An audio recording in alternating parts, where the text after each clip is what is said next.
Assalamualaikum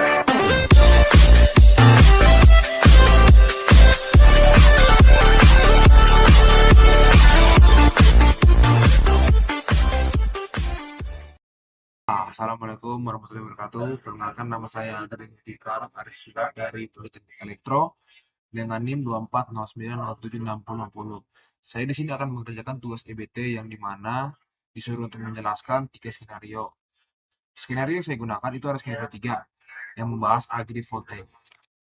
Jadi agrivoltaik itu merupakan konsep gabungan antara agrikultur dan fotovoltaik, yang dimana konsep ini membahas mengenai efisiensi lahan.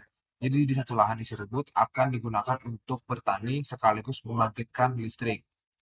Jadi konsep kerja itu dalam satu lahan akan dibuat untuk bertani sekaligus membangkitkan listrik menggunakan panel surya.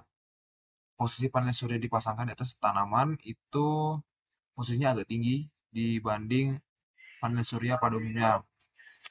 Kenapa dipasang agak tinggi? Itu supaya traktor untuk pajak sawah itu masih bisa lewat. Kemudian untuk hubungan yang diberikan oleh konsep ini yaitu hubungan simbiosis mutualisme antara petani dan tanaman.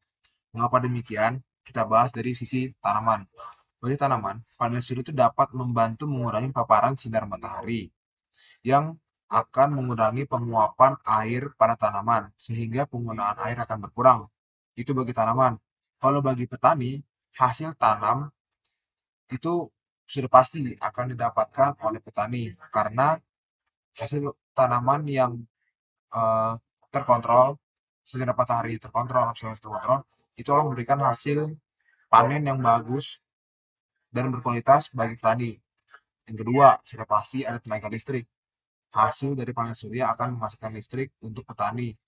Dan yang terakhir, konsumsi air yang digunakan petani akan lebih hemat karena tanaman tidak terlalu membutuhkan air sebab ada panel surya yang sudah mengatur cahaya matahari tersebut.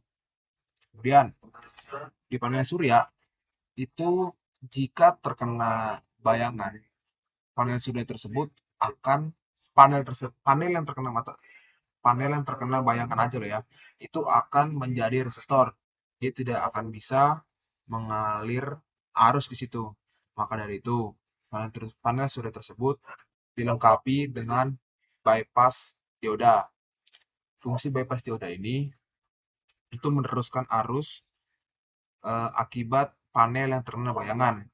Jadi bypass dioda itu punya dua fungsi. Yang pertama, reverse bias. Fungsi ini merupakan kondisi dioda saat tidak mengantarkan arus. Yang kedua jadi bypass dioda ini punya dua fungsi.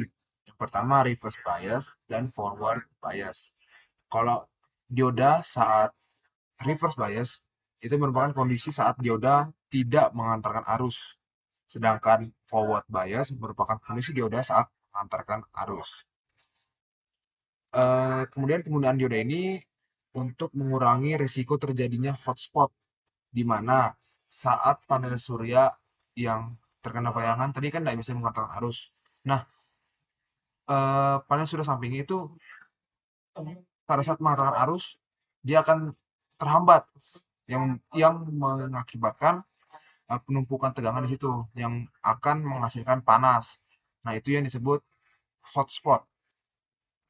Kemudian penggunaan bypass dioda ini juga memiliki efek samping yang dimana penggunaan bypass dioda ini akan menyebabkan penurunan tegangan yang dihasilkan oleh keseluruhan panel. Mengapa demikian? Karena panel surya yang sudah terkena bayangan itu tidak akan menghasilkan tegangan yang membuat tegangan total pada keseluruhan panel itu berkurang. Ya, sekian dari saya. Wassalamualaikum warahmatullahi wabarakatuh. Selamat malam, selamat berpuasa.